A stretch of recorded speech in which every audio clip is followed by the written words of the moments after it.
Oke, jadi kita akan mundur sedikit ya sebelum masuk ke MIP atau maximum a posteriori. Di sini kita akan membahas sedikit mengenai information theory dan KL divergence.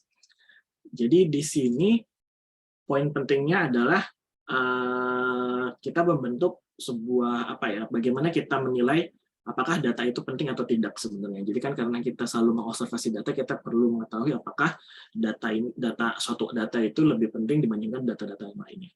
Nah di sini basic intuition-nya dari information theory adalah learning that an unlikely event has occurred is more informative than learning that a likely event has occurred. Jadi di information theory itu kita harus membentuk sebuah kira-kira model lah, kita bisa sebut sebagai model di mana event-event yang jarang muncul itu informasinya lebih tinggi dibandingkan event-event yang lebih sering terjadi. Ya, jadi secara umum information theory itu kuantifikasinya bisa diformulasikan menjadi 3 poin ini ya. Jadi yang pertama adalah likely events should have low information context. Ya, in the extreme case, events that are guaranteed to happen should have no information context. Jadi tadi ya, yang seperti sudah saya jelaskan, events yang jarang terjadi harus memiliki nilai informasi yang tinggi dibandingkan dengan events yang lebih sering terjadi. Lalu yang kedua adalah less likely events should have higher information context. Ya, dan lalu yang ketiga adalah independent events should have additive information. Ya, jadi yang poin kedua cukup jelas ya. Yang poin ketiga itu adalah kalau misalkan ada independent events, dalam artian gini, kalau misalkan ada 2 data datang gitu ke kita ya, itu maka informasinya itu bisa kita dengan mudah jumlahkan informasinya. Jadi seperti itu. Jadi kalau misalkan ada 10 data, berarti kita harus ada 10 jumlahkan 10 informasi dari data tersebut dan seterusnya. Ya. Jadi inilah secara matematis ya bisa kita sebut sebagai self information, di mana informasi adalah information contained in a single outcome. Nah, cara penghitungannya adalah dengan melakukan masukan logarithm function dari probability events tersebut. Ya, karena di sini adalah contohnya ya, ini adalah grafik dari logaritma, fungsi logaritma dari 0 sampai 1 ya. Jadi ini untuk logaritmanya 0,1. Nah, di x-aksis ini adalah nilai dari px-nya, jadi nilai dari probability-nya, sedangkan nilai aksis y-nya ini, y-aksisnya ini adalah nilai dari informasinya. Jadi bisa kita lihat kalau misalkan probability-nya itu 1 dalam artian pasti terjadi, maka nilai dari informasinya 0 ya, dan semakin px-nya mendekati 0 berarti semakin jarang terjadi, maka nilai informasinya akan semakin tinggi. Dan itulah sebabnya kenapa kalau misalkan kita lihat nanti perhitungan cost function dari machine learning itu biasanya kita menggunakan log, itu bukan hanya karena ada beberapa sebab sih sebenarnya ya. Salah satu sebabnya itu nanti komputasinya lebih mudah karena hanya summation segala macam yang sudah kita bahas kemarin. Lalu juga salah satunya juga memenuhi information theory ini sebenarnya. Nah, lalu di sini kita juga dari information theory kita bisa melakukan kuantifikasi terhadap uncertainty dari probability distribution. Ya, jadi kalau misalkan kita punya probability distribution, kita bisa hitung the amount of uncertainty yang dalam di sini adalah H ya tulisannya dari rumus matematikanya. Cuma sebenarnya dalam penghitungannya ya ini adalah expectation aja. Jadi kalau dilihat di slide sebelumnya, expectation-nya itu ya sebenarnya average aja, terutama kalau misalkan nanti kita berdealing dengan Gaussian distribution ya. Kalau kita assume bahwa datanya datang dari Gaussian distribution ya berarti nanti ekspektasinya adalah average ya atau mean-nya. Ya, jadi bagaimana cara kita menghitung entropi ya tinggal kita hitung expectation-nya aja. Nah, lalu ada lagi permasalahan lainnya yaitu kalau misalkan kita memiliki 2 buah probability distribution, di mana di sini contohnya adalah Px dan Qx untuk random variable x, bagaimana kita bisa membedakan atau bagaimana kita bisa mengetahui apakah probability distribution P sama Q itu sama atau tidak gitu. Jadi contohnya di sini ya, kalau misalkan di maximum likelihood kan kita sudah belajar bagaimana kita apa ya, sekumpulan data point itu fitting ke sebuah data distribution. Kalau misalkan di sini KL divergence itu melihat apakah dua buah distribusi ya, jadi bukan antara dataset dengan data distribution, tapi dua distribution yang berbeda itu melihat apakah dua data distribusi ini mirip atau tidak gitu. Nah, jadi callback labeler divergence atau KL divergence ini sering sekali digunakan di deep learning, terutama kalau misalkan kita menggunakan variational model, contohnya adalah variational autoencoder. Nah, ini formulasinya adalah KL divergence antara data distribusi P dan Q adalah expectation ya dari log P dan Q, P bagi Q ya. Jadi dan karena ini adalah log ya, berarti kan nanti tinggal dijadikan pengurangan saja sebenarnya. Nah, KL divergence ini secara konsep bisa kita bilang menghitung distance atau jarak antara dua distribusi.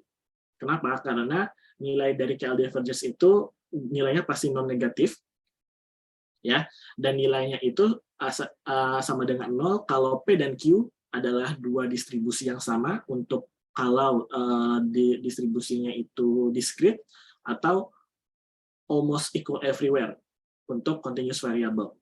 Ya, jadi kita bisa bandingkan gitu. Kalau misalkan KL divergence antara dua distribusi itu 0, ya kita bisa asumsikan bahwa dua distribusi itu sama, tapi kalau misalkan nilainya itu besar, ya, maka bisa kita asumsikan bahwa dua distribusi itu sangat berbeda.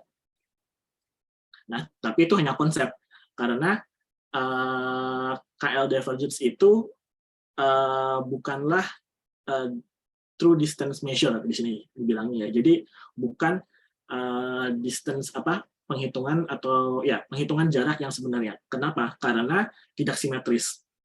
Dalam artian kalau kita ubah penulisannya di sini ya, di sini kita bisa lihat posisi P dan Q-nya itu berubah ya, maka nanti nilai KL divergence itu tidak sama.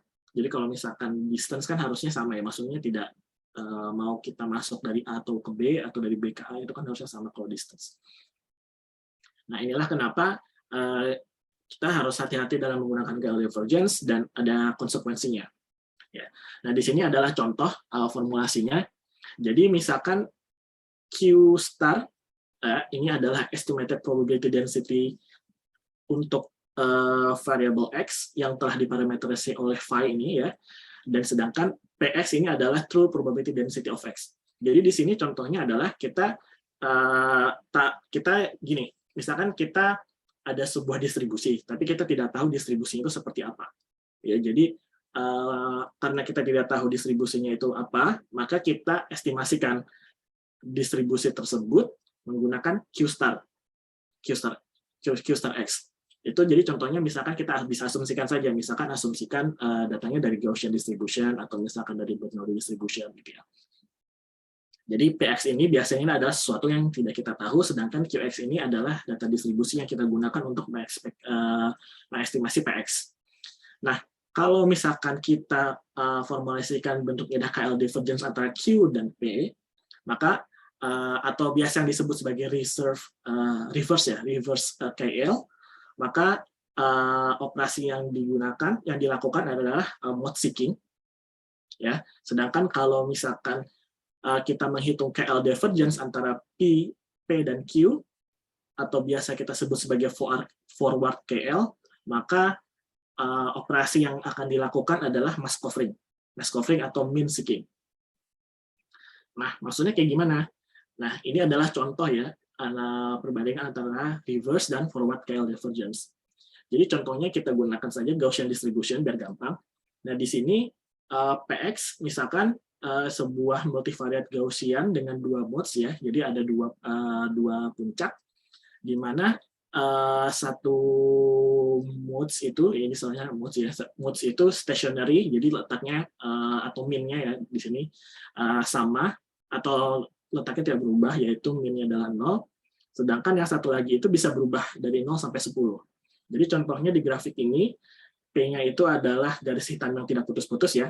Jadi di sini contohnya adalah grafik di mana P itu letak kedua min-nya adalah 0. Sedangkan di sebelah sini bisa kita lihat mu2-nya itu bergeser. Ya. Ini tidak sama dengan 0, bisa kita lihat bergerak terus, jadi nanti kebelah. Ya. Min-nya itu letak modes-nya itu berubah. Nah, di sini ada contohnya adalah misalkan 10, misalkan ya.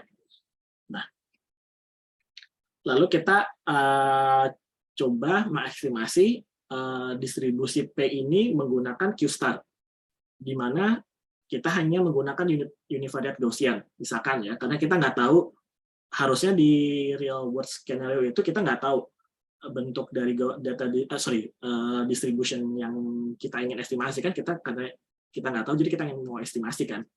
Jadi misalnya kita nggak tahu, ternyata kita menggunakan dimensi yang terlalu kecil. Jadi contohnya di sini harusnya multivariate dengan 2 modes, jadi kita gunakan hanya univariate Gaussian distribution.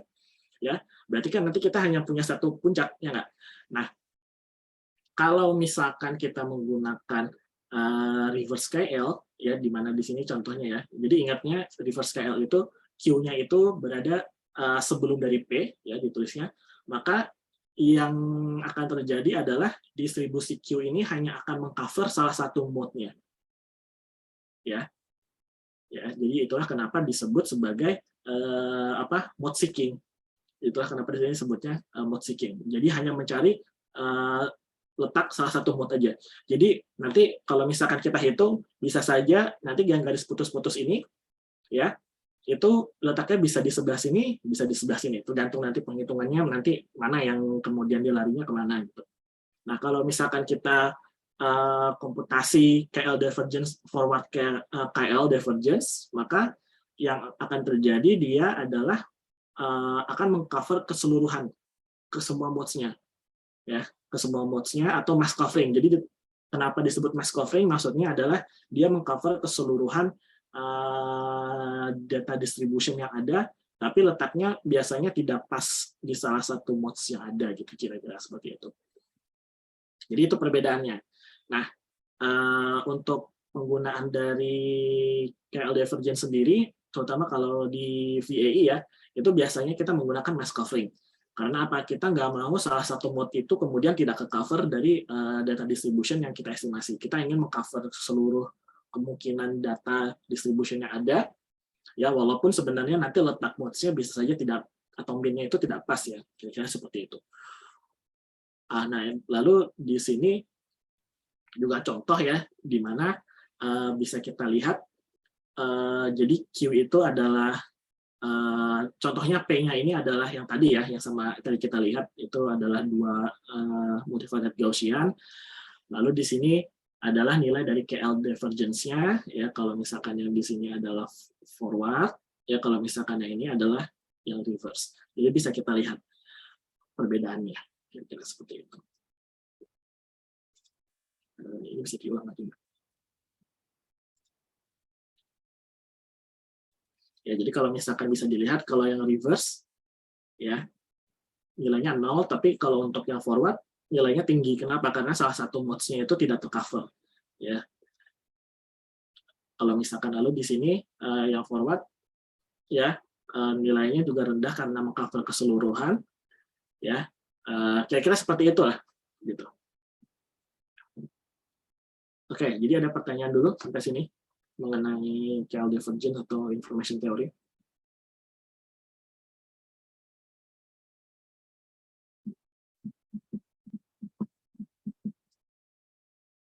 Kalau kalian ingin lihat videonya, tinggal klik link ini ya, karena saya kasih video. Oke, kalau tidak ada pertanyaan, maka kita akan lanjutkan ke topik selanjutnya, yaitu MIP.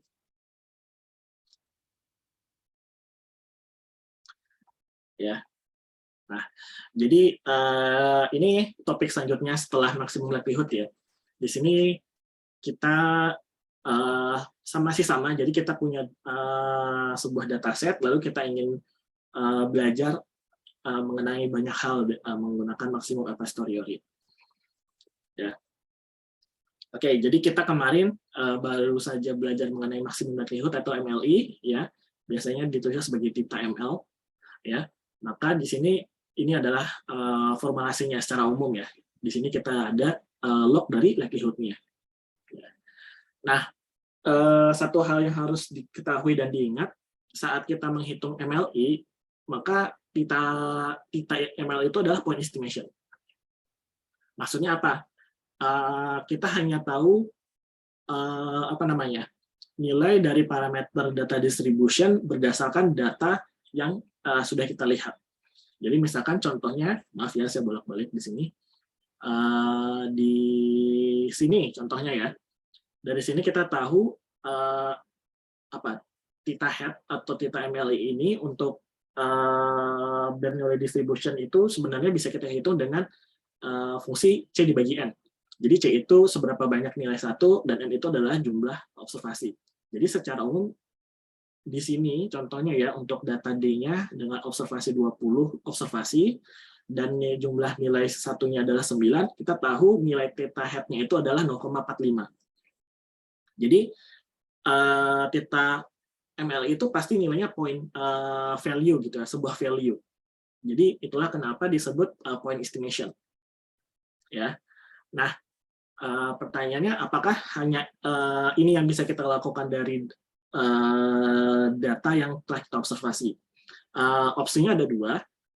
Kita pertama memang cuma hanya ingin tahu nilai dari parameter data distribusi kita, ya, yaitu maksudnya adalah theta ML-nya, atau sebenarnya kita juga punya pilihan kedua, yaitu kita juga ingin mengenerate data baru, di mana data baru itu adalah X star ya di sini menggunakan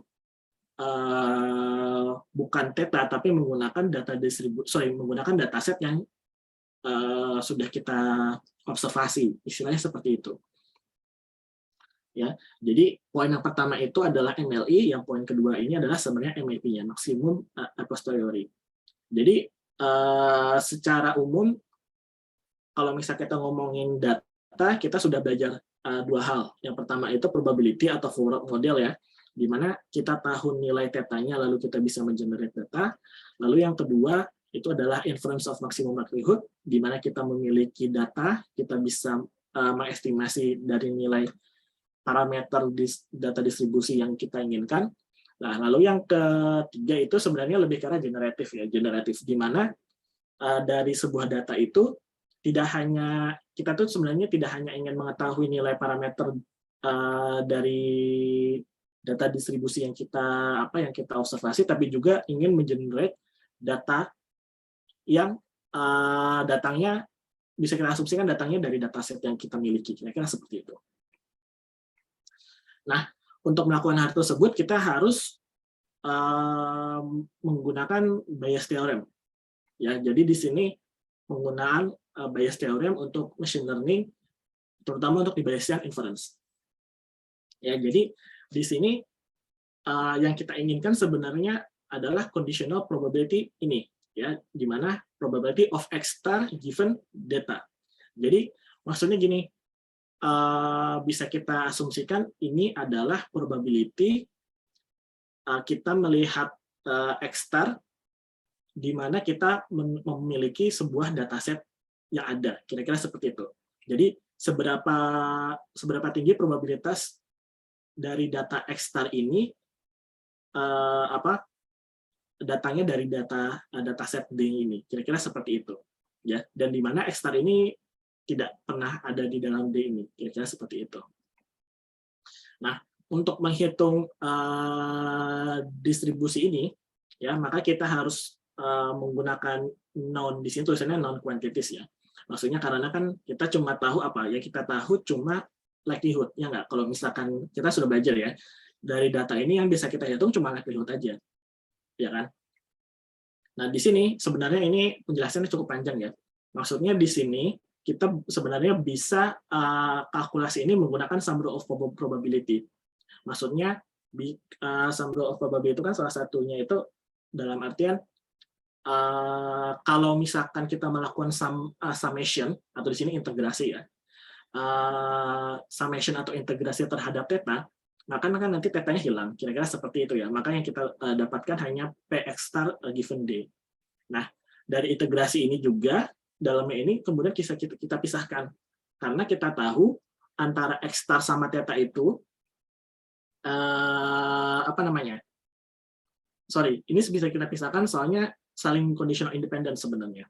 Ya, jadi yang ini bisa kita pisahkan jadi x star given theta, ya, dan yang satu lagi adalah p theta given d. Nah, untuk yang px star given theta ini adalah forward model yang sebelumnya sudah kita bahas sebelum MLI. Nah, yang belum kita tahu itu adalah ini sebenarnya, di mana ini adalah kita sebut sebagai posterior distribution. Ya, jadi di sini posterior distribution dan posterior distribution ini kemudian bisa kita jabarkan menggunakan Bayes theorem. Ya, kita bisa jabarkan menjadi Bayes theorem seperti ini, di mana nanti kita ternyata akhirnya mendapatkan nilai yang kita ketahui gitu. Di sini ada likelihood dan di sini ada prior. Nah, priornya ini adalah distribusi dari theta itu sendiri. Jadi kita harus mengasumsikan theta itu mengikuti sebuah distribusi apa. Kira-kira seperti itu. Sedangkan kalau PD ini hanyalah evidence atau marginal likelihood, supaya posterior dari theta posterior distribution-nya kita itu yang memenuhi ya satu, kira-kira itu kalau di summation ya. Nah, jadi intuisinya apa? Intuisinya adalah kalau di MLI yang kita dapatkan itu hanya theta ya, theta ML saja, theta MLI saja. Sedangkan kalau di posterior distribution itu yang kita dapatkan adalah distribusi dari tetanya. Ya, jadi distribusi dari tetanya given sebuah data. Ya, persis seperti ini. Probability distribution of theta given D. Dalam artian kita itu ingin mengestimasi kira-kira apa namanya ya, kemungkinan seluruh nilai dari theta itu seperti apa, kira-kira seperti itu. Ya, jadi di sini sudah juga ditulis the probability of parameters given the data, ya, dan posterior distribution ini provides probabilities of all possible theta values, not point estimate. Ya, jadi contohnya di sini, maaf ya, saya balik lagi ke sini. Ya, di sini kalau misalkan dalam kasus ini kita menghitung Bernoulli distribution, theta hat ini adalah akan menghasilkan 0,45 saja gitu ya. Nah, tapi kalau misalkan kita menghitung posterior distribution ya, yang kita akan ketahui adalah distribusi dari theta ini.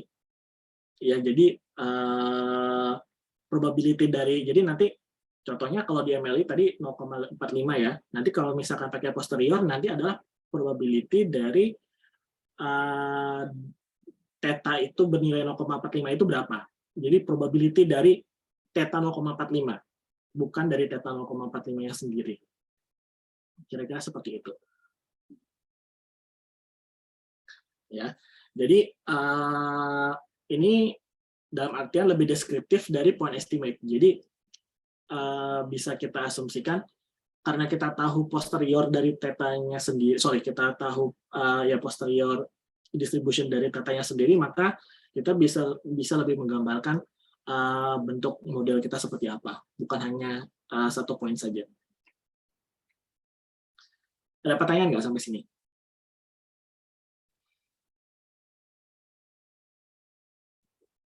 Atau ada penjelasan yang terlalu cepat gitu?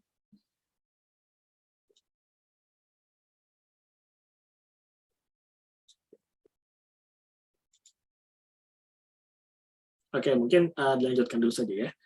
Jadi nanti di sini lalu bagaimana penghitungannya untuk MAP sebenarnya juga sama, ya. Cuma ada penambahan dari prior distribution-nya aja. Ya, jadi di sini contohnya cara penghitungan MAP bisa kita theta MAP itu ya estimate mode of posterior distribution, di mana kita mencari ini ya arcmax dari posterior distribution, lalu posteriornya itu kita ubah jadi log lagi seperti biasa, Lalu kita jabarkan saja, ya. Karena bentuknya adalah log, ya. Log dari ini kan berarti kan tinggal penjumlahan sama pengurangan, ya nggak?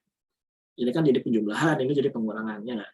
Nah, jadi bisa kita lihat ini adalah log likelihood kita ditambah log prior kita. Sedangkan untuk ini, untuk yang di bawahnya ya, evidence-nya nanti akan tidak apa ya, akan nol karena derivasi. Kan derivasinya terhadap theta. Dan karena term ini kan tidak memiliki theta, jadi bisa kita ignore ya.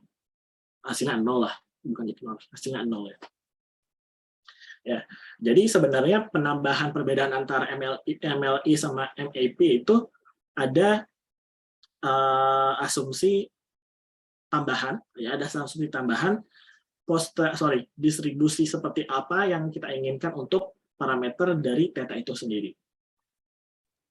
Nah, lalu gunanya apa? Gunanya adalah theta MAP ini lebih efektif dan bukan efisien ya, tapi lebih akurat dibandingkan theta MLI kalau datanya itu hanya sedikit. Jadi kalau misalkan kita punya hanya data 10 atau misalkan 100 gitu ya, maka biasanya theta MAP itu lebih akurat dibandingkan theta MAP. Kalau misalkan distribusi dari prior itu tepat gitu. Jadi kalau misalkan distribusi tetanya itu sesuai dengan yang sebenarnya itu sesuai dengan apa yang kita asumsikan, maka theta MAP itu akan lebih akurat dibandingkan theta MLI kalau jumlah datanya itu sedikit. Tapi kalau misalkan datanya kemudian sangat banyak, terutama goes to infinity, di sini ya contohnya, ya maka theta MAP itu akan mendekati theta MLI. Nah, lalu pasti pertanyaannya, prior distribution apa yang harus kita gunakan untuk kita tambahkan ya ke likelihood kita. Nah, pertama bisa kita gunakan asumsi ya in accordance with observed data, atau bisa juga sebenarnya ini ada ada penjelasan secara matematisnya sendiri, ada penurunannya sendiri. Itu kalau untuk data distribusi eksponensial, ya exponential family, itu ada ada yang namanya sebut conjugate prior. Conjugate prior itu maksudnya kalau kita datanya berbentuk, contohnya di sini ya, kalau datanya kita ada discrete data, lalu kita gunakan binomial sebagai likelihood data distribution, maka bisa kita gunakan beta distribution untuk prior kita. Jadi nanti bentukan dari posterior distribution kita adalah beta binomial, ya. Jadi udah ada pasangan masing-masing sebenarnya. Jadi untuk discrete itu salah satu contohnya ada binomial dengan beta, sehingga nanti posterior distribution-nya adalah beta binomial. Sedangkan untuk continuous ya adalah karena paling sering Gaussian ya, adalah ya udah prior distribution-nya juga Gaussian. Jadi nanti posteriornya juga Gaussian. Jadi bahkan kalau misalkan kita punya data bentuknya continuous, lalu kita kemudian asumsikan datanya itu likelihood-nya adalah Gaussian, ya dengan mudah kita juga bisa berasumsi bahwa prior yang dibutuhkan juga adalah Gaussian, sehingga nanti posteriornya juga Gaussian. Ya, ini juga nanti sebenarnya ada penurunan, jadi ada penurunan derivasinya cukup panjang kalau misalkan kita gunakan. Jadi kan nanti kan kalau misalkan ada penurunannya untuk theta MAP, untuk penambahan dari antara Gaussian dengan Gaussian itu nanti penurunannya cukup ada gitu ya. Cuma di sini kita nggak bahas, ini hanya supaya kalian mengetahui saja. Cuma ya itu biasanya kalau datanya lebih sedikit maka maksimum posteriori itu lebih bagus dibandingkan MLI. Nah, di sini cuma contoh aja ya. Di sini Bayesian inference can help dealing with uncertainty, atau di sini contohnya adalah regularization. Jadi contohnya kalau misalkan kita datanya terlalu sedikit, biasanya kita berkumpul di satu titik. Ya, ini adalah distribution dari likelihood kita. Lalu biasanya kalau misalkan kita tambahkan prior, nanti posterior itu terletaknya berada di tengah-tengah antara prior dan likelihood. Jadi sebenarnya secara apa ya? Secara geometris, sebenarnya geometrik ya, penambahan prior itu biasanya menggeser data distribution kita dari likelihood ke posterior. Jadi letaknya biasanya di antara likelihood sama posterior. Antara likelihood sama prior. Ya. Jadi ini sebenarnya summary dari yang sudah kita bahas minggu ini ya. Jadi untuk probability sendiri, terutama kita sudah belajar dua hal atau dua tipe dari probability ya. Pertama frequentis, sama yang lalu kedua adalah Bayesian atau belief ya.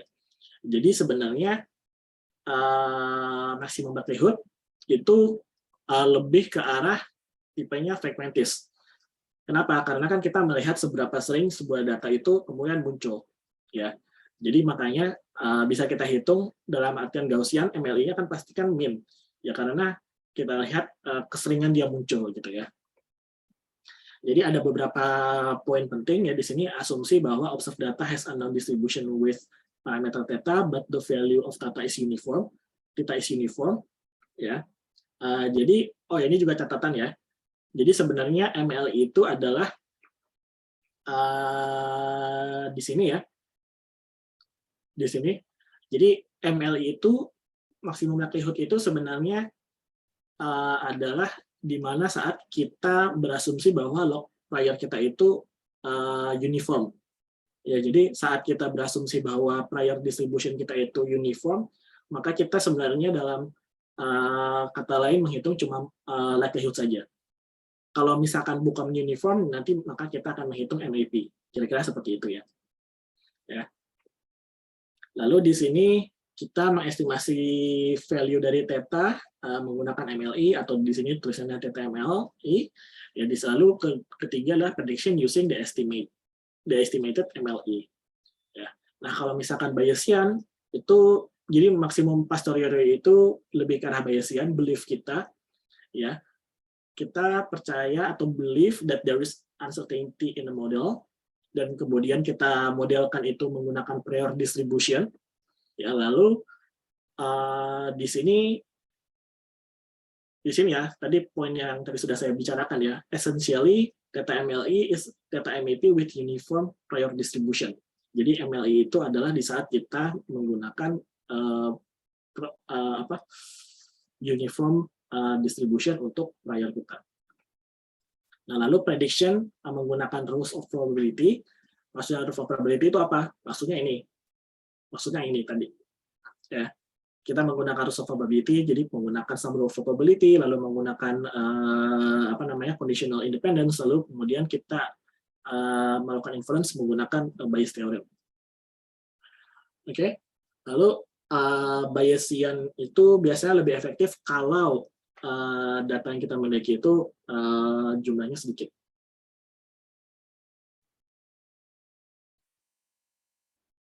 Oke, ini juga summary untuk keseluruhan ya.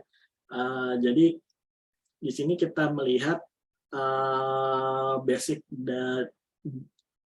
bagaimana kita bisa memodelkan data itu secara statistik atau secara belief system ya, Bayes theorem contohnya. Lalu ini adalah esensi dari machine learning. Jadi sebenarnya kalau mungkin biasanya kita machine learning hanya belajar model learnernya saja, misalkan Bayesian theory atau misalkan artificial networks, tapi sebenarnya esensi dari machine learning itu dimulai dari sini ya, dari likelihood sama Bayesian ya. Jadi banyak sekali model-model artificial neural networks yang sebenarnya dibentuk dari MLI dan MAP, terutama kalau misalkan kita melihat ke Bayesian model dari deep learning itu. Contoh, ini ada beberapa contoh ya. Deep belief networks (DBN) atau deep Boltzmann machine itu dibentuk menggunakan conditional independence. Lalu KL divergence itu digunakan untuk variational autoencoder. Lalu posterior dan prior distribution itu sebenarnya dibentuk untuk dasar dari generative deep neural networks, kira-kira seperti itu. Lalu ini juga ada poin penting, bahwa semua model itu biasanya salah, cuma beberapa sangat berguna ya. Ini apa namanya, sering banget keluar. Lalu biasanya kita selalu berasumsi bahwa tidak ada satu model yang bekerja untuk seluruh problem ya, untuk semua problem yang kita miliki. Jadi di sini poin penting dari no free lunch theorem. Ya, jadi kalau misalkan prior belief kita nggak tahu, ya maka model kita biasanya akan gagal untuk menyelesaikan problem yang kita miliki. Ya, kira-kira seperti itu. Ada pertanyaan untuk MIP?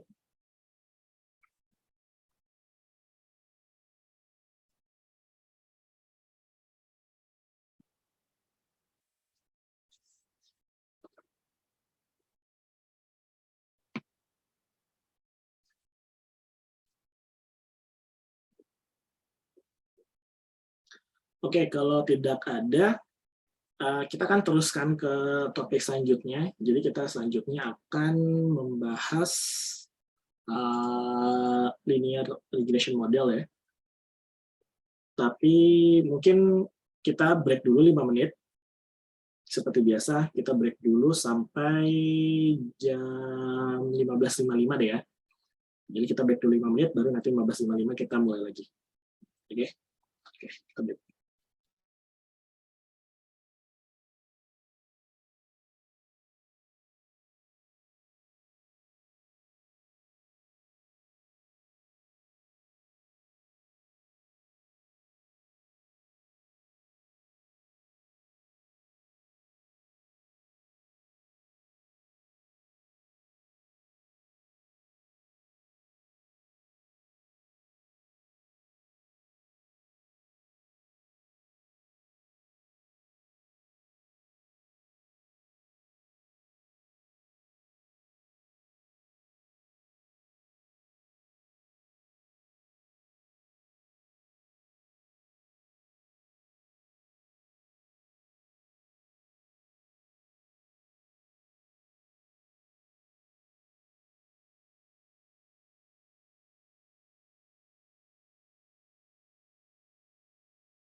Oke, mari kita lanjutkan.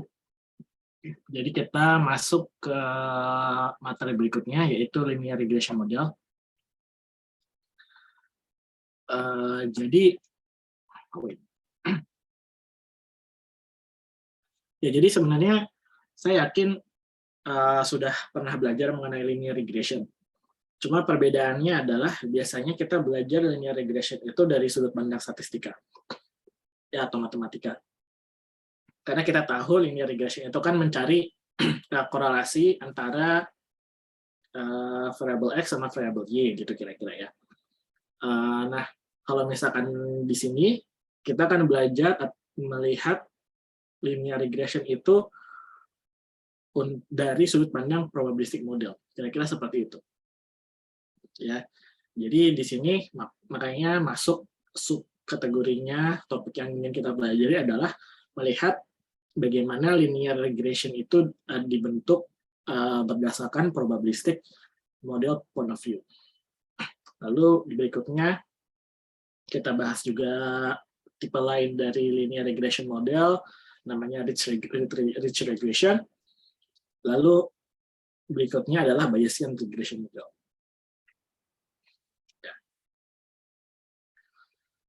Oke, ini material yang saya gunakan ya. Oke, mari kita bahas topik yang pertama, yaitu linear regression model. Ya, jadi linear regression itu biasanya workhorse ya dari statistik dan supervised machine learning, karena biasanya considered as one of the simplest model there is, tapi biasanya selama datanya tidak terlalu kompleks, linear regression model itu sangat bagus untuk memecahkan sebuah masalah, kira-kira seperti itu.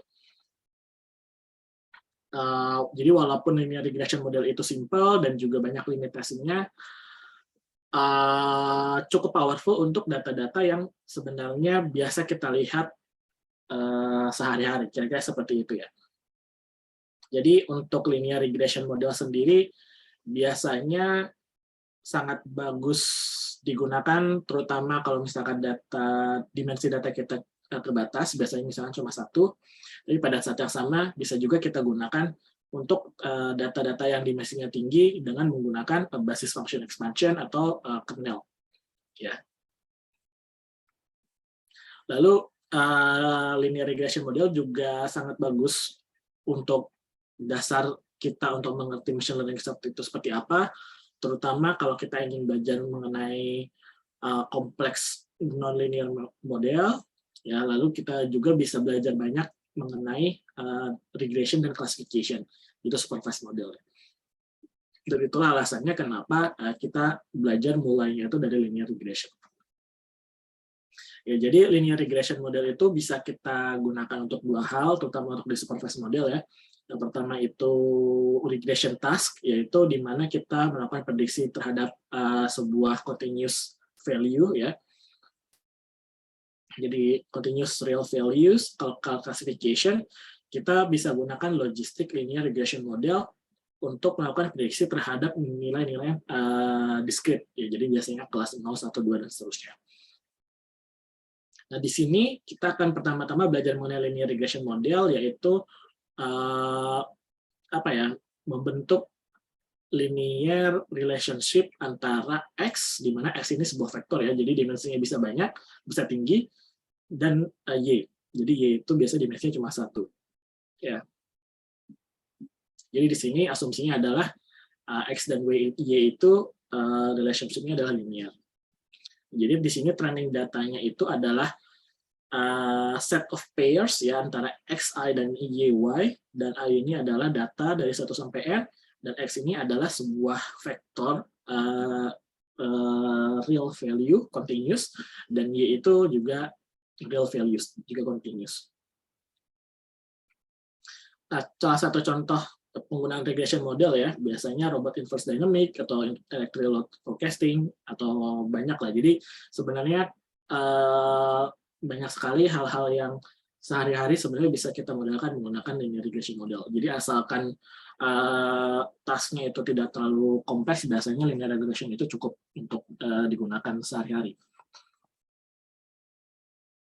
Nah, di sini adalah apa namanya, formulasi dari linear model ya.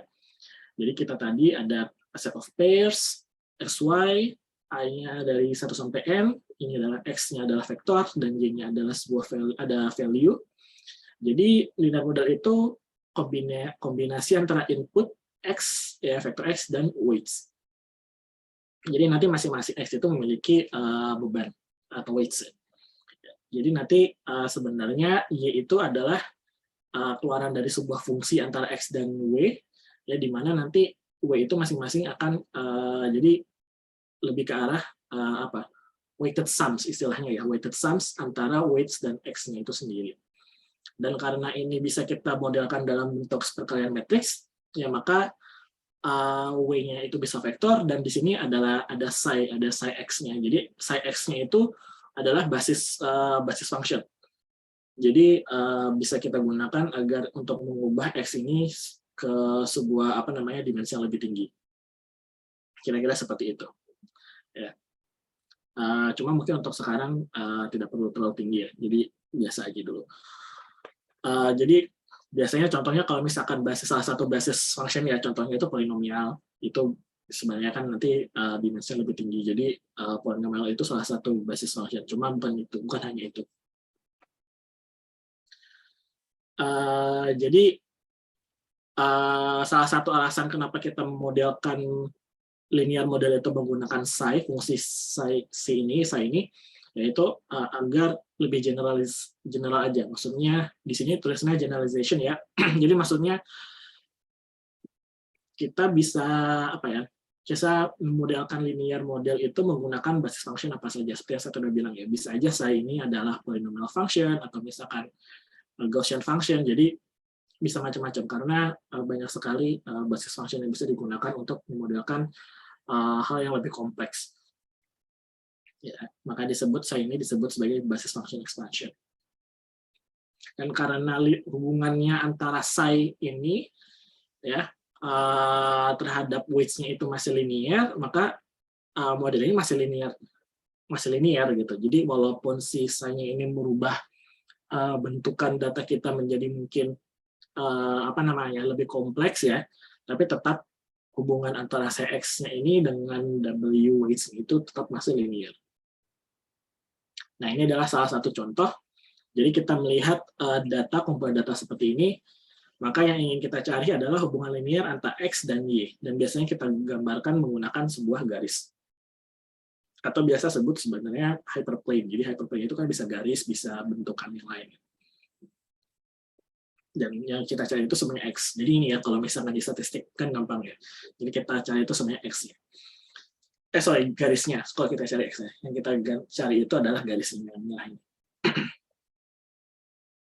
Nah, kalau misalkan kita menggunakan basis function, misalkan di sini adalah polinomial, ya maka garis yang kita bentuk bisa tidak hanya garis lurus, tapi juga bisa garis yang bentuknya meliuk-liuk, kira-kira seperti itu. Jadi contohnya ini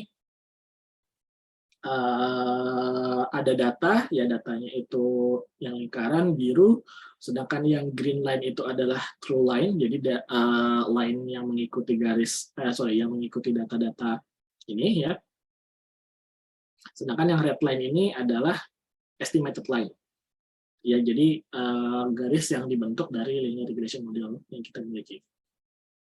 Nah, di sini kita bisa melihat bentukan dari underfitting dan overfitting dan juga just right. Maksudnya underfitting itu bisa kita lihat model kita itu terlalu rigid. Ya, jadi tidak bisa mengikuti titik-titik atau titik data yang yang bergerak misalkan jauh gitu ya. Jadi bisa kita lihat tidak bisa mengikuti data-data yang ada gitu ya. Kalau misalkan lalu kita gunakan polinomialnya, kita tinggikan ya, kalau misalkan 0, polinomial itu garisnya lurus mengikuti sebuah X. Kalau misalkan 1, maka dia akan bentuknya garis miring, ya, tapi masih tetap underfitting. Ya, kalau misalkan polinomial 3, kemudian kita bisa melihat garis merahnya itu lebih mirip dengan garis hijau. Walaupun tidak sama, cuma lebih menggambarkan data yang kita lihat. Nah, tapi kalau misalkan polinomialnya terlalu tinggi, maka bisa kita lihat ya, garisnya itu terlalu mengikuti apa namanya data yang ada gitu. Ya, jadi dia terlalu meliuk-liuk sana kemari dan akhirnya malah menjadi terlalu kompleks. Jadi karena terlalu kompleks lalu disebutlah sebagai overfitting. Nah, ini juga salah satu contoh basis function dari nonlinear regression, ada polinomial, Gaussian, sigmoid, sendiri tergantung dari apa yang kita butuhkan. Nah, tadi kan satu dimensi. Ya, kalau sekarang contoh di 2 dimensi. Sama, jadi kenapa disebutnya bukan garis tapi hyperplane, ya karena hyperplane itu kan sebenarnya ada sebuah bidang di dimensi yang lebih tinggi gitu ya. Jadi kalau saat di sini contohnya ya, kalau di satu dimensi itu line, kalau misalnya di 2 dimensi itu plane, kalau di dimensi lebih tinggi itu hyperplane. Nah, itu sama. Jadi nanti yang kita bentuk adalah bentukannya, kalau tadi kan vektor ya, kalau sekarang bentukannya adalah matriks ya, terutama untuk sign-nya, lalu nanti kita ada perkalian matriks antara matriks sign-nya dengan width yang ada. Kira-kira seperti itu.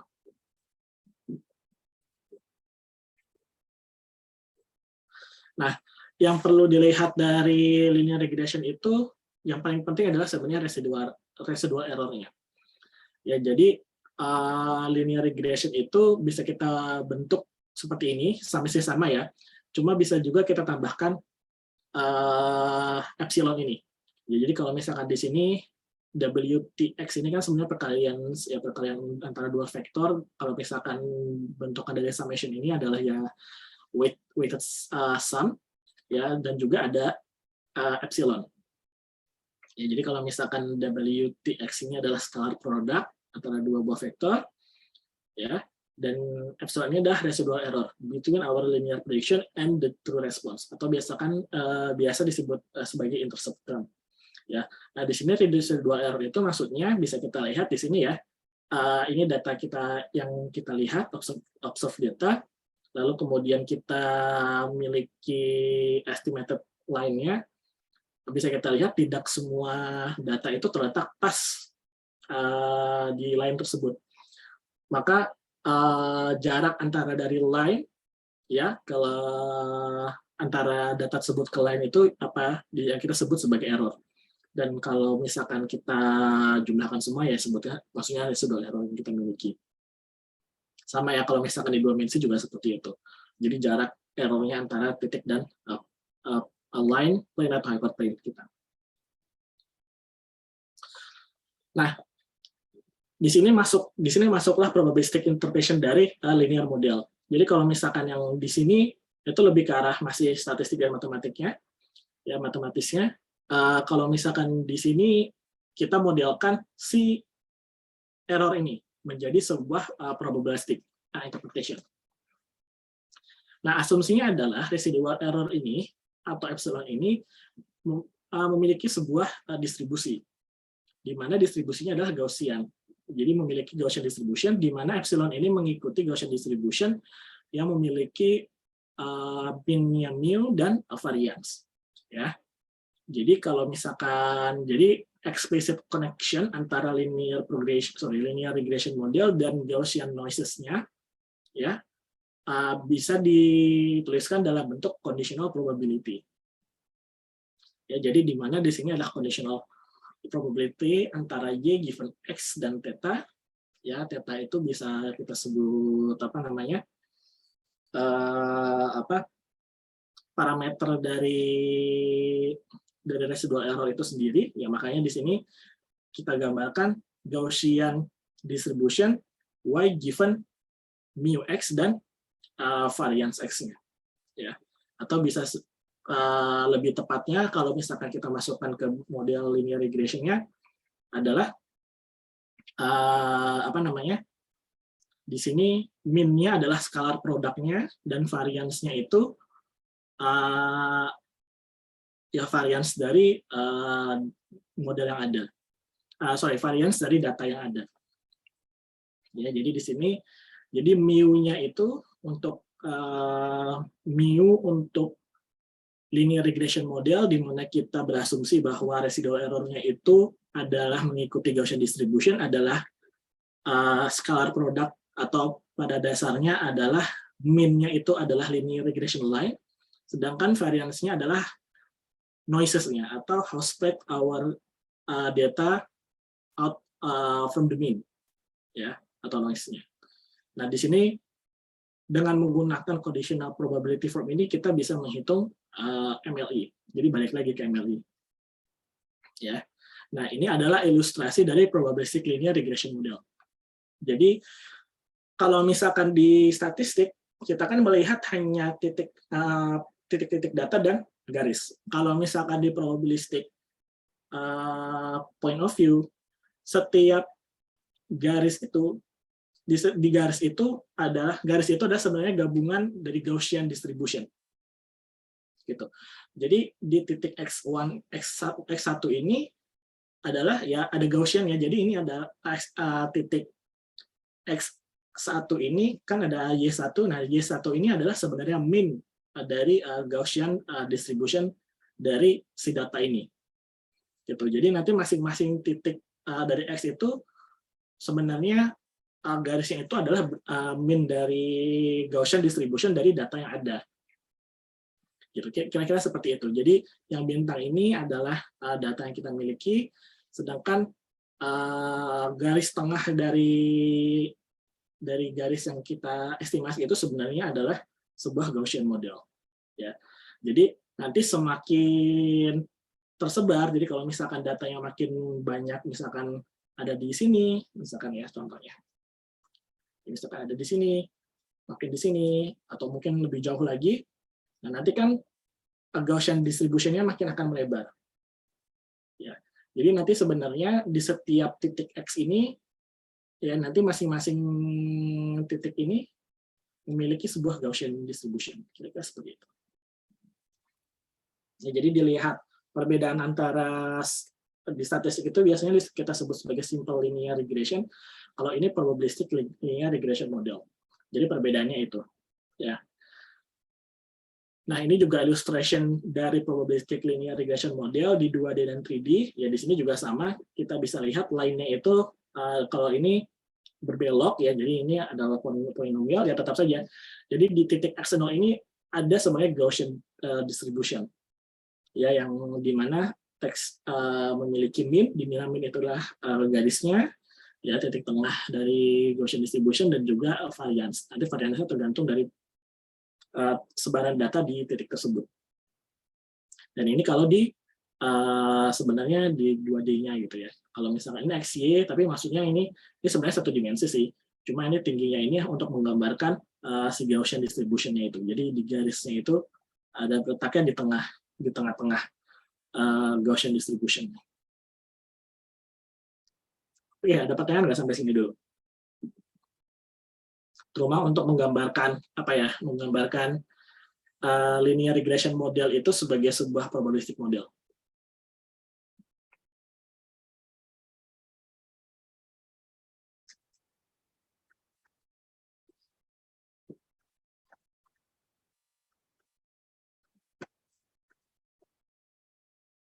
Ya ada pertanyaan? Oke, kalau gitu kita lanjutkan saja ya.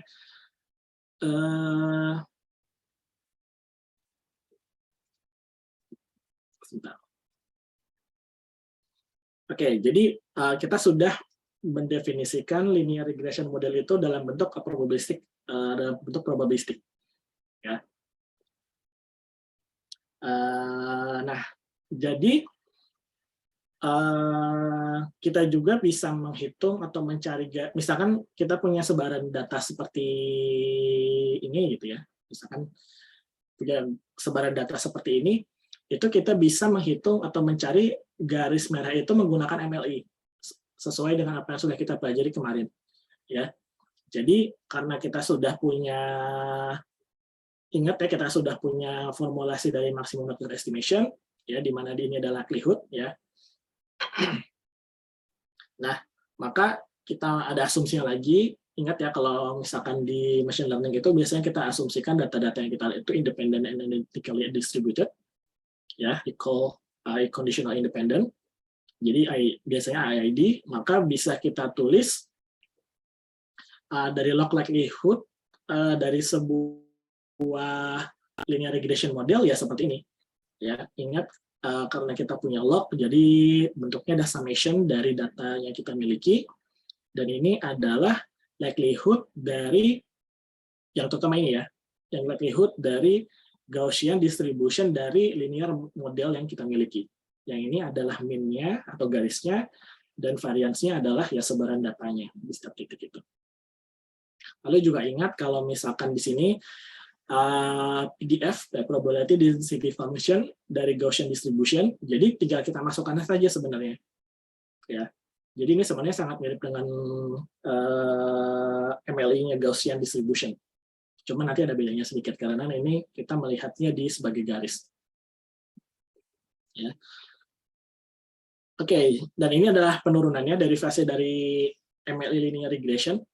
Ya, jadi di sini ingat cara melihatnya gini. Ingat, ini kan likelihood, ini ada log likelihood, lalu di sini ada summation dari log likelihood-nya ya. Ini masih umum. Lalu di sini sudah log likelihood, summation dari log likelihood untuk Gaussian distribution-nya. Jadi kita sebenarnya tinggal masukkan PDF dari Gaussian distribution itu ke dalam sini. Ya. Jadi bisa kita lihat ya log dari PDF dari Gaussian distribution-nya. Nah, lalu kemudian tinggal kita teruskan saja. Ini karena ada masing-masing eksponensial kan, perkalian kan jadi penambahan, penjumlahan. Kalau misalkan di sini pembagian, nanti ini masuk ya. Jadi setengah, ya masuk ke sini setengah log, bla bla bla. Ini juga seperti itu. Ini karena ada log sama eksponen, dia jadi turun. Sebenarnya istilahnya bukan turun sih, cuma maksudnya biar gampang lah, ini kan turun antara log eksponensial, jadi hilang gitu ya, saling cancel out. Jadi minus 1 bla bla bla, tinggal ini ya. Lalu ini summation. Nah, summation, karena summation-nya hanya terhadap variable x, ya di sini kan nggak ada variable x kan, karena dia summation i sama dengan 1 sampai n-nya hanya di xi-nya aja, jadi summation-nya hanya ke sini. Ya ini nggak ada summation, dan ini tinggal kita ini sebenarnya juga summation sih, cuma karena dia nilainya tinggal penjumlahan berkali-kali sampai n, jadi tinggal n per 2 aja, jadi sebenarnya bukan masuknya ke situ ya. Dan ini jadi masih ada summation di dalam sini. Ya, dan karena di sini nggak ada variable ya, di sini nggak ada variable, di sini hanya nggak ada variable x, maka di sini jadi skalar C2. Ya, jadi sebenarnya bisa kita ignore sedikit biar gampang. Lalu di sini 1/2 variansnya ini juga kemudian jadi skalar karena tidak ada variabel dari x-nya, ya berarti nanti tinggal sisa adalah termnya ini. Tinggal termnya aja. Dimana lalu kita bisa tuliskan sebagai RSS. Nanti ada residual bla bla bla gitu, saya lupa, nanti ada namanya di slide berikutnya. Jadi maksudnya ini supaya gampang aja. RSS dari weight-nya. Jadi kan weight-nya itu parameter yang kita cari kan. Sedangkan xi-nya itu adalah variabel dari x, jadi kita perlu nilai w untuk melakukan penjumlahan ini. Ya. Jadi di sini ada notes-nya, C1 and C2 are constants because they do not contain the linear regression models parameter atau w, jadi bukan x, sorry, saya jadi salah. Parameter w, jadi quote-unquote ignore in the derivation.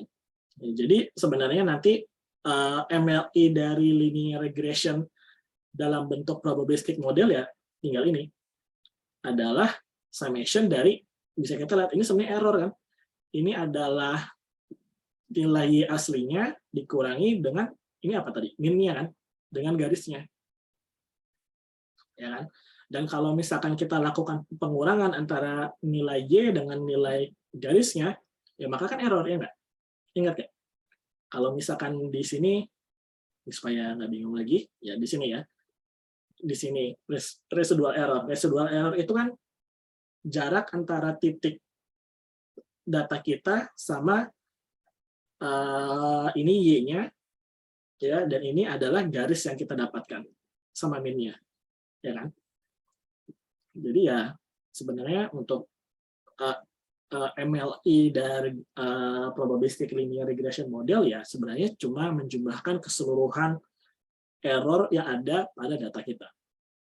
Kira-kira seperti itu. Nah, RRSS ini stands for residual sum squares. Ya, jadi ya ini residual sum squares. Jadi residualnya di squares lalu di summation. Jadi RRSS itu residual sum squares. Saya juga lupa namanya tadi. Atau biasa juga disebut sebagai sum of square error SSI. Atau kalau misalkan kita bagi n, kalau bisa membagi n dibagi jumlah banyaknya data, maka itu adalah mean square error atau MSI. Jadi biasanya dengan meminimumkan nilai dari RSS atau SSI atau MSI ini, maka kita sebenarnya juga membentuk garis linear regression dari data kita. Ya, jadi biasanya di statistik ini ya untuk mencari statistik kan untuk mencari garis lurus itu kan pakai least square method ya. Jadi semuanya sama mirip. Tapi kalau misalkan di sini kita mencari solusinya itu dengan melakukan derivasi pemodelan linear regression dalam bentuk conditional probabilistic dan juga lalu kemudian kita menghitung MLI-nya, sedangkan kalau misalkan least square itu beda lagi ya.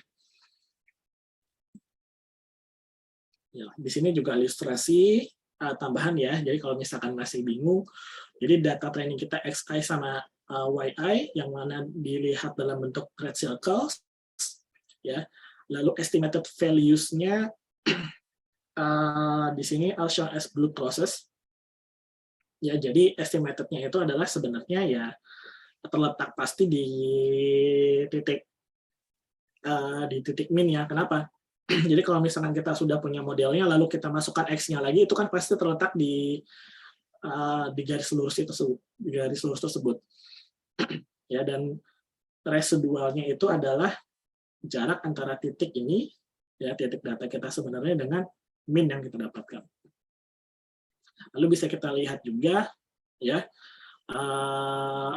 perbedaan antara garis prediction sama garis yang sebenarnya. Jadi kalau misalkan garis prediction itu yang merah, garis yang sebenarnya itu yang biru. Jadi biasanya memang seperti itu. Karena kita estimasi kan biasanya karena estimasi ya. Jadi biasanya tidak pas terletak dengan tepat, tapi ya mirip gitu, mendekati. Ya kira-kira seperti itu. Nah di sini penggambaran dari variance di probabilistic linear regression. Jadi di sini garisnya sama, ya, dia sama dengan 4 ditambah 3x, ya, tapi dengan nilai variance yang berbeda. Jadi di sini variance 0, kalau misalkan variance 0, maka garis data-datanya itu pasti terletak di garis lurus yang kita estimasi. Ya, kalau misalkan variance-nya 1, maka ada sebaran datanya. Kalau misalkan 9, maka penyebarannya semakin banyak. Jadi biasanya kalau misalkan di real world scenario, nanti variance-nya itu bisa beda-beda tergantung dari titik S-nya. Gitu. Jadi kalau misalkan bisa saja yang di sini datanya terkumpul seperti ini gitu, tapi lalu nanti data berikutnya itu terkumpulnya menyebar seperti ini ya. Maka nanti kan di misalkan X0 sampai X1-nya itu nanti punya varian 1 gitu, tapi nanti kalau lebih besar daripada 1 ternyata datanya seperti ini ya variansnya jadi 9. Jadi nanti kalau dibentuk jadi di plot gitu nanti dia punya variansnya itu tadinya sempit jadi lebih melebar. Jadi kayaknya seperti itu. Nah, lalu pasti ada pertanyaan, kenapa lalu kemudian kita perlu menggambarkan variance di probabilistic model di linear regression? Karena ingat di machine learning itu pertanyaan terbesarnya itu adalah kalau kita punya data baru, ya sedekat apakah data yang baru itu dengan data-data yang lama.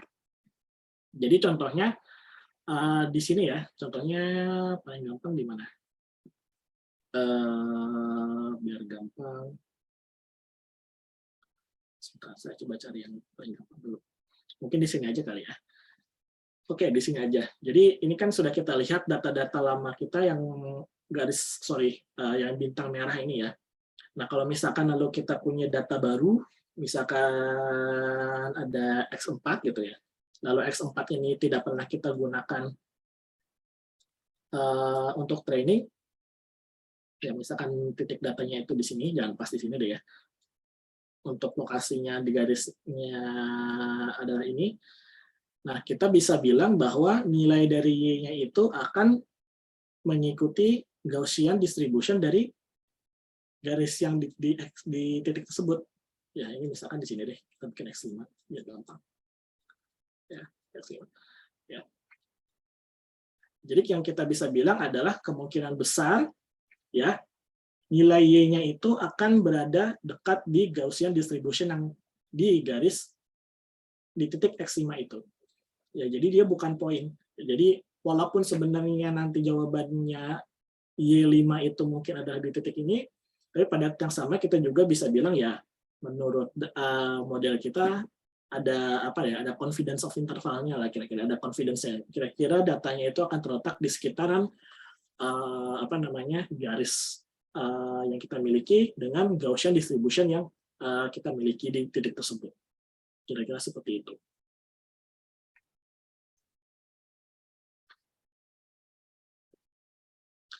Lalu kalau misalkan kita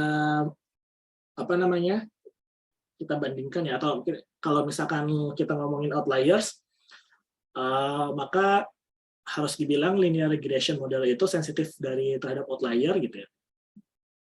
Jadi kalau misalkan di sini kita memiliki 5 buah titik ya, kalau tanpa outlier maka garis yang dibentuk adalah yang hijau, tapi kalau misalkan tiba-tiba kita memiliki data baru merah seperti di sini, maka garisnya itu nanti akan naik gitu, akan berubah.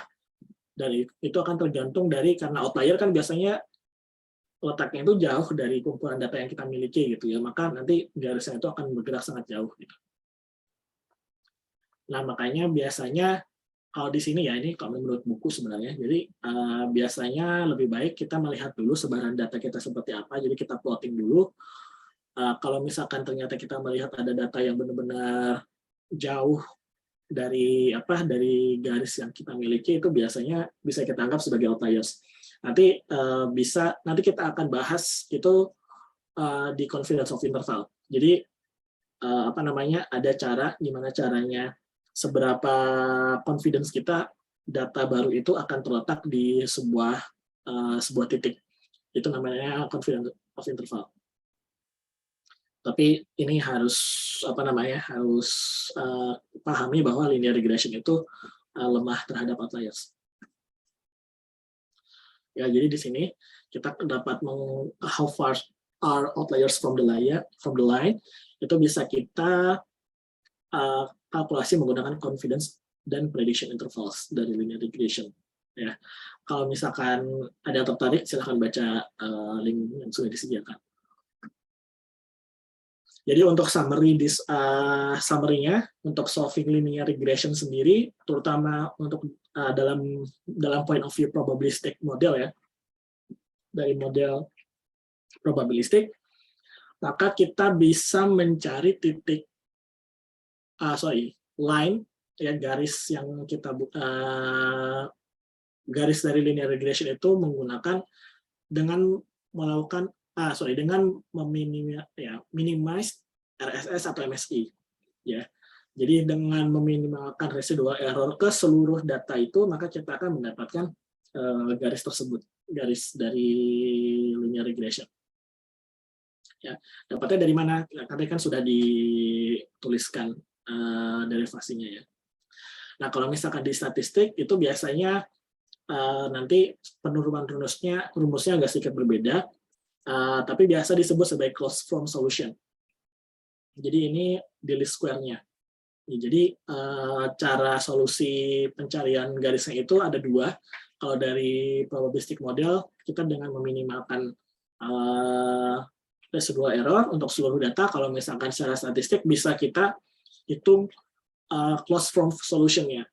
Tapi perbedaannya nanti adalah kalau misalkan di closed form solution kita tidak bisa mengetahui apa namanya variance dari setiap titiknya, gitu. Karena yang dihitung dari closed form ini hanya W hat-nya aja, yaitu di mana ini akan membentuk line dari data yang ada.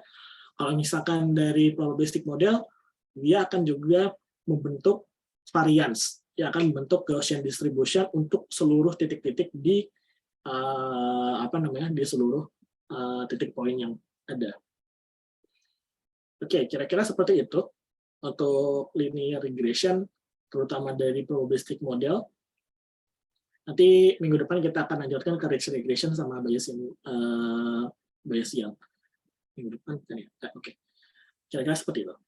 Oke, ada pertanyaan untuk probabilistic model linear regression?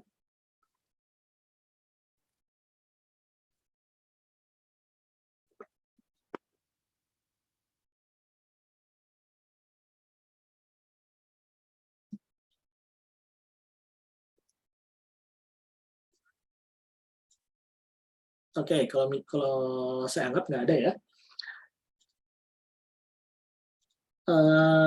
Jadi yang perlu diingat, jangan lupa ngerjain coursework, ya, ada deadline-nya. Lalu untuk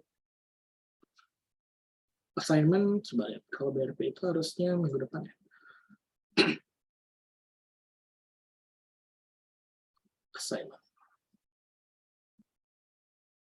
Assignment, ya masih, ya, masih ada 2 minggu lagi. Oke. Jadi seperti itu, mungkin pesan dari Pak Bayu untuk mengisi nama untuk tugas untuk proyek ya. Saya nggak tahu udah semua atau belum, tapi masih baru 4. Jadi jangan lupa. Apa lagi? Kalau misalkan nggak ada pertanyaan nggak? Kalau ada pertanyaan, bisa kita tutup sesi hari ini.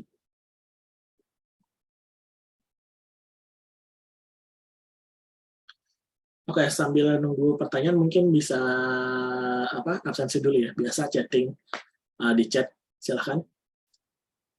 Nanti tinggal saya lihat.